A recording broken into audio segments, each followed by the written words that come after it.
before the break, after the break, we were heading to Dubai to check out what is happening at the Dubai Expo, day 4 of the Dubai Expo 2020, and this particular one taking place in 2021, and it being the 4th of October. And that is, if you look at the things that are actually happening in Dubai Expo, I do have a gentleman, Mr. Patrick Luima, who is actually in Dubai during the Expo, who's going to give us a feel and the key highlights of what Ugandans should actually expect from the Expo. What is there that we have not been told? He's on ground to actually tell us and give us of his view of how did the Dubai Expo start, what are the key activities that did happen. Mr. Luima Patrick, thanks for joining Smart Men's Business. I hope you're hearing me. Yes, sir, I do. I am so glad to join you, sir, on this program this very morning.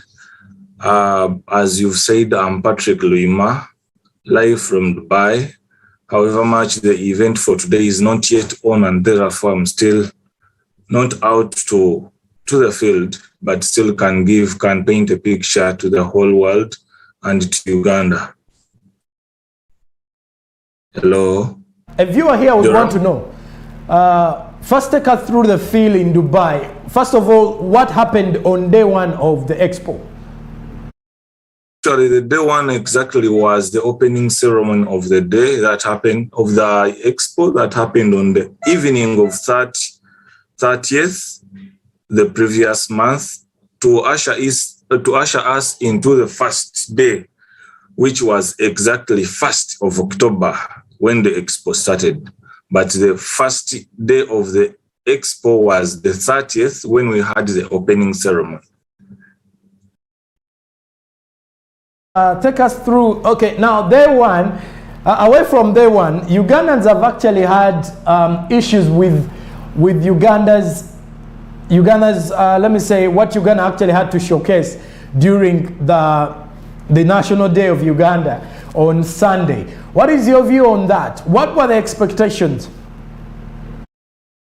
Joram, Ugandans have a right to have a feeling of what it is, like you are explaining, because the World Expo is an event at the world magnitude, where countries are showcasing technology, where countries are showcasing what they really can do in the near future. I tell you, here in this village, in the Expo village, Dubai is exposing its ability to build a self-sustainable environment where everything can be accessed. For instance, here amongst the districts of the Expo, we have the Sustainability District, which district sustains the entire Expo with supply of power.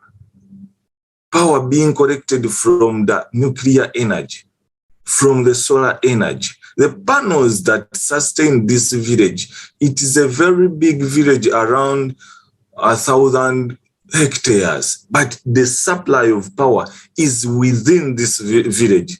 Then if you are to compare yourself with such countries and you are busy bringing about Lato milk, man, Ugandans have a right to really feel what you think they feel right now, because it is not at par comparing to such countries. Patrick, before we actually we continue with the issue of what Uganda showcased during the Dubai Expo, take us, if you were to look at the other countries that have so far showcased their ability when it comes to the trade and what they can actually have in terms of the economic part of it, which country has actually caught your eye and your attention? The pavilion where I normally station myself, there are 2 fascinating pavilions by eye catching. We have the Chinese pavilion. I tell you, Joram, China has really showcased what it is able to do. If you can, I don't know if our producer can do, the Chinese have a pavilion, and the pavilion is basically run by technology. They have robots. They have the nanotechnologies. So the Chinese pavilion at the end of the Opportunity Pavilion is taking an eye. We have the Kingdom of Saudi Arabian Pavilion. It is also a nice pavilion. You can just get closer and you really feel there is a difference. You feel you have to belong to that. You always want to know what really is inside. We have the Brunei Pavilion closer still in Opportunity. It is also nice. Then we have the Pavilion of the United Arab Emirates. The host country of this expo is really extraordinary. I tell you, Dubai or United Arab Emirates, through Dubai, they have what we call the Dubai Exhibition Center. Joram, if you can take a look at what Dubai has produced or what UAE has produced through its exhibition center, you really feel that these countries are a bit so far away from us. We have the Russian pavilion. It is also good. It is eye-catching. We have the United States of America pavilion. It is also great. The Indian pavilion, they are all nice. Even when we get to Africa, the Egyptians have a great, nice-looking pavilion that you really would want to connect to. So generally, such an event is great, but it is very sad that our very own can only let us down. I tell you one thing, Joram, when it gets to international levels, they really appreciate us. You know, Ugandans, when you get here to Dubai, Uganda is a big name by us Ugandans. We sell it because we are good people, we understand, we learn, and are able to be worked with along with other countries. But then, when it comes to delivering our potential to the world, you saw what happened. But countries are taking it to higher level. Let's also mention about, do you think the issue with Uganda is about the preparation, or is it about the funds that we didn't have to actually showcase what we had? This event should have existed a year back. That is 2020, and you know the name is Expo 2020. But because of the COVID and here, yes, they pushed it a bit. They rescheduled. Yes, we understand the effects of the pandemic might have come in. But I tell you, it did not start yesterday. The Expo has been organized around 5 years back. Uganda was given a pavilion, and the Ugandan government officials knew. It could be not the officials, but those that are in a position, that are in power to have us seen on such a platform, knew it before. Some of us were really blown out. Just hearing about 2 weeks back that the government was requesting for billions to finalize with the pavilion. Yet when you get to this village, I've seen countries rush to finish up their pavilions, not to be let down. But for us, yes, comparing that, the money and but that is all lies in the government planning line. You see, what happens with with our country, whenever it means to selling our name to the biggest world, to such, you will see that the government is nowhere to be seen. Wherever it has to put in, it will run away. Take it to sports. Joram, you know what happens to sports. Sports personnel put in all they can. The government comes in to appreciate later. Okay? But does not want to input. That is dangerous. You reap what you sow. Okay? Where you input, that's where you expect. But now, really, you cannot rush in 2 weeks to finalize with the pavilion, where you are going to showcase products to an entire world. I tell you, yesterday our flag was up on the Burj Khalifa. I know you know the Burj Khalifa, because it was our day to showcase. Joram, you look at Lato Mirik lying on top of a blanket, where in an expo where robots are being showcased.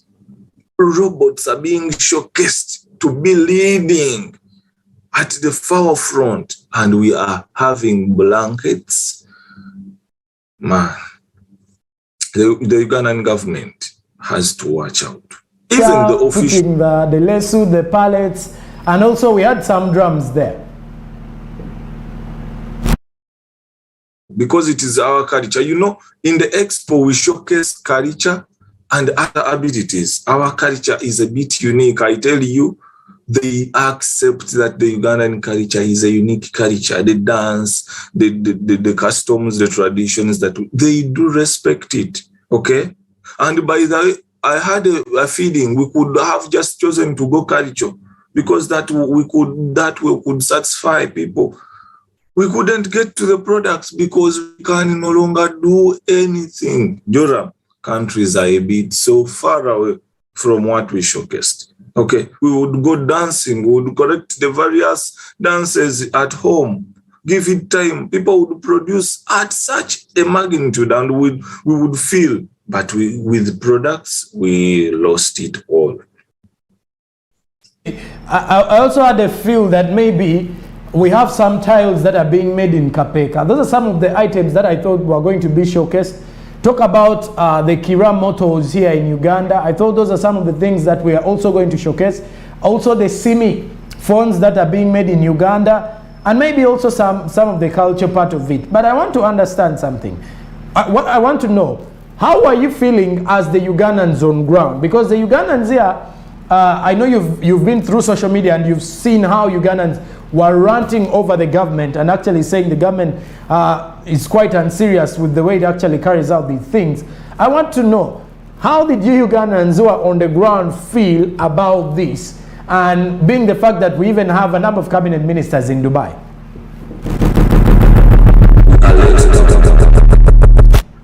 We are disappointed, but we have no option. We remain Ugandan. Before, in the evening, I happened to have met Samson Kasumba. These were my words. I asked him, Samson, have you seen? Do you see what it takes to build a very attractive, nice-looking country? And I posed the question to him. Please go and tell the government to benchmark and let them at least bring something on board. You know, when we get here, this is not our home. We have to get to Canberra back. But how do you feel leaving an electronic transport system to get back to the taxis that move with potholes, okay, where you cannot even program a journey? Okay, but when you get to such countries, you know, the metro runs for an hour, and in an hour I'll be at work. In an hour I'll be home with reliability and certainty. Okay, when you ask him, he will tell you how it was easy for him to get to the Expo village, because the Expo village even forced the government to plan.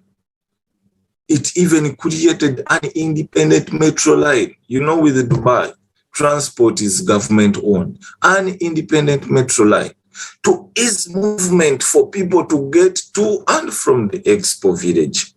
Okay?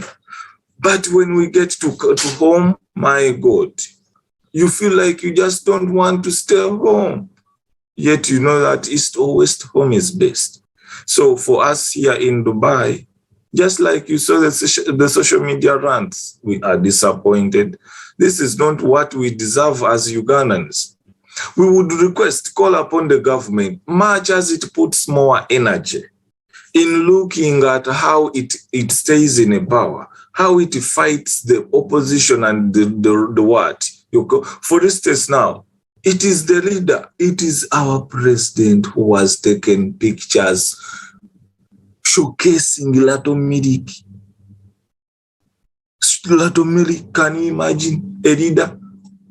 A president with a fellow leader who is to launch an underground train some days to come or some time to come, we are told. But for you, you are with him, showing him powdered milk. He used powdered milk almost, because if you cannot preserve well enough, you can go for powdered milk. There is a lot of milk here. Mind you, this country, you know what happens with its weather. But it sustains its nationals. Water is everywhere. In such a country where temperatures are too high, water is everywhere. Light is everywhere. Security is everywhere. You will because the day before I saw some ministers in Dubai. Everything you need is just a step away. You just press a digit and you have it at your ease. But my God, Joram, you who are still home, please, you are a journalist and you have a voice. I know you, I trust you. Please communicate business-wise.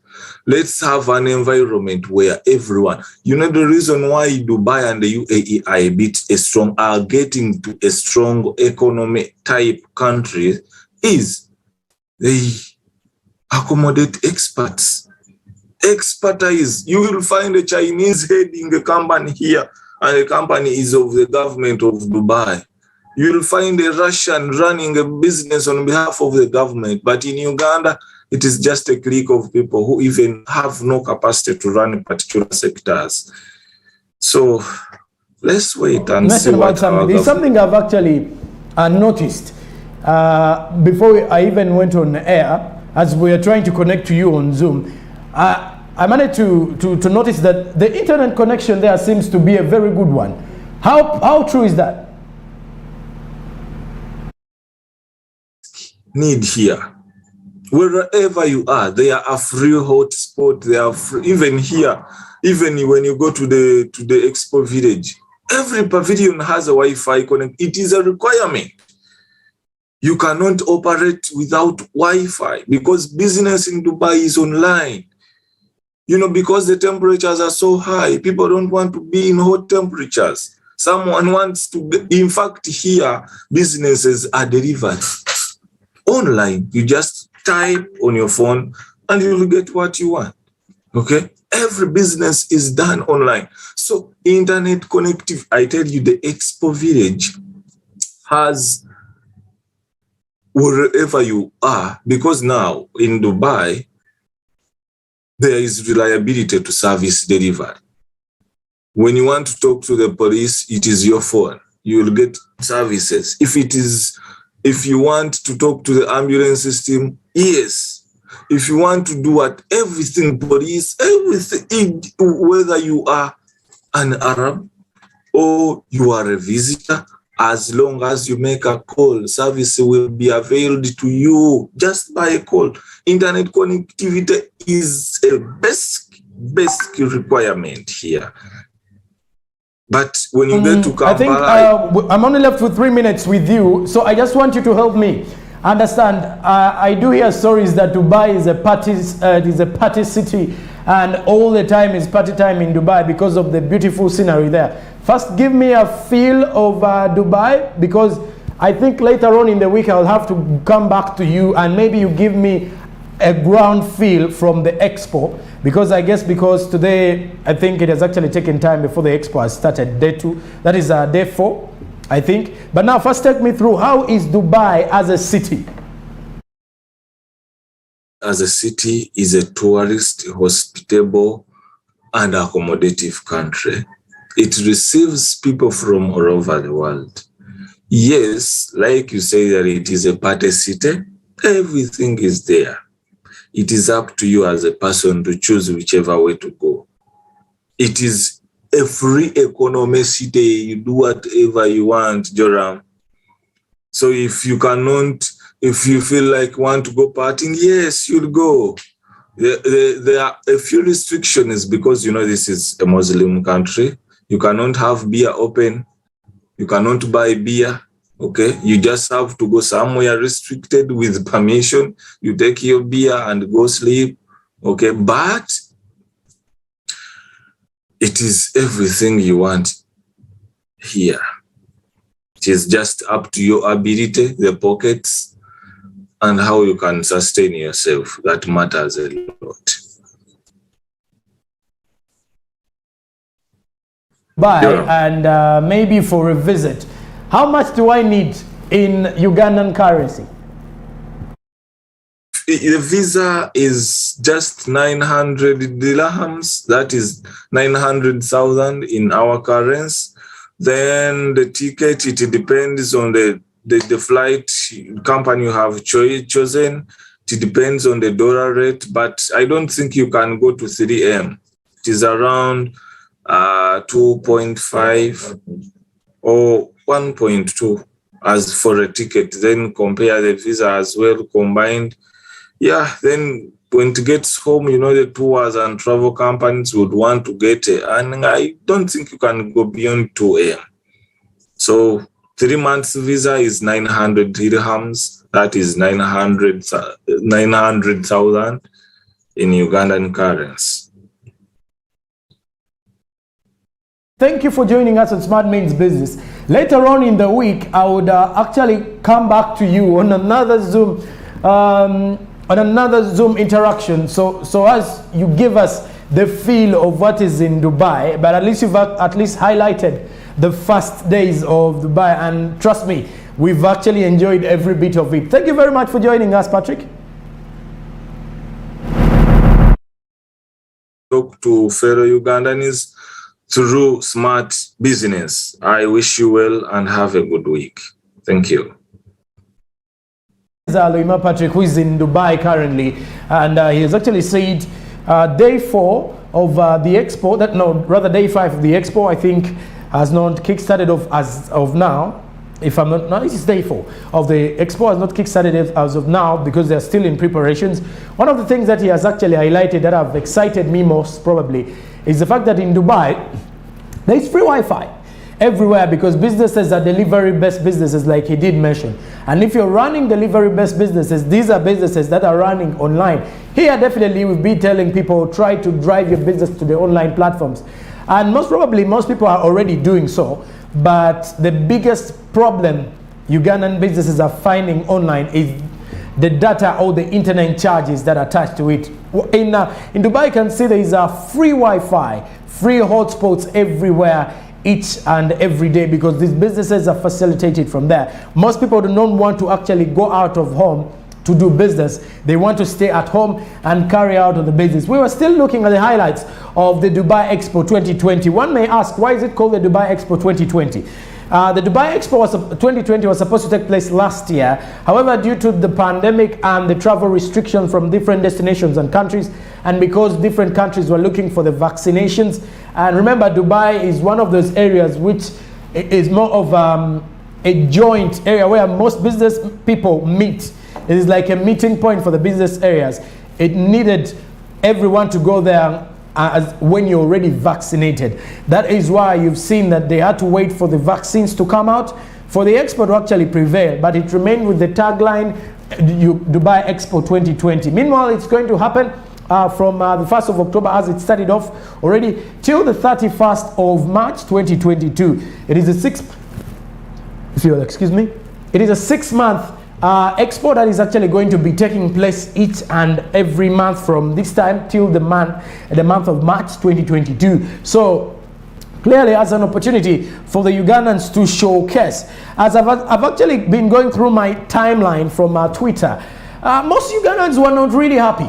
Trust me, most Ugandans have not really been happy with what Ugandans actually had to showcase at the Expo. And I wouldn't want to mention the brands that were showcased, but clearly And I wouldn't say it was wrong for the government to showcase them.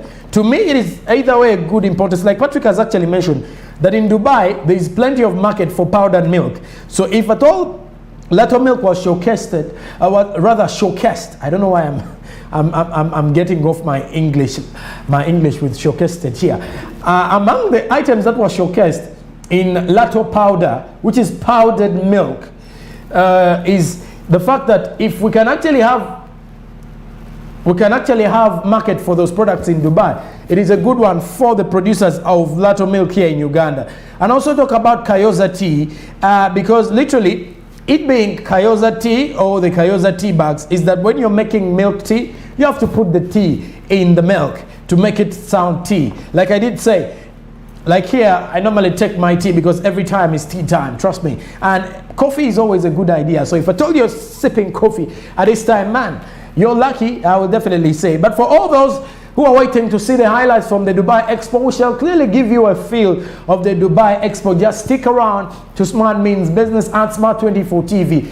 Each day that passes by, we shall be checking in to see what is happening in Dubai, what new thing is actually happening, which country is showcasing different ideologies, which technologies, which products are available, and you will definitely be getting that feel, trust me, in regards to the Dubai Expo. And at this moment in time, I would suggest and say, let's first get away from the Dubai Expo and head into a break. I will return with sports business. I'm Jerome Paul Sonko.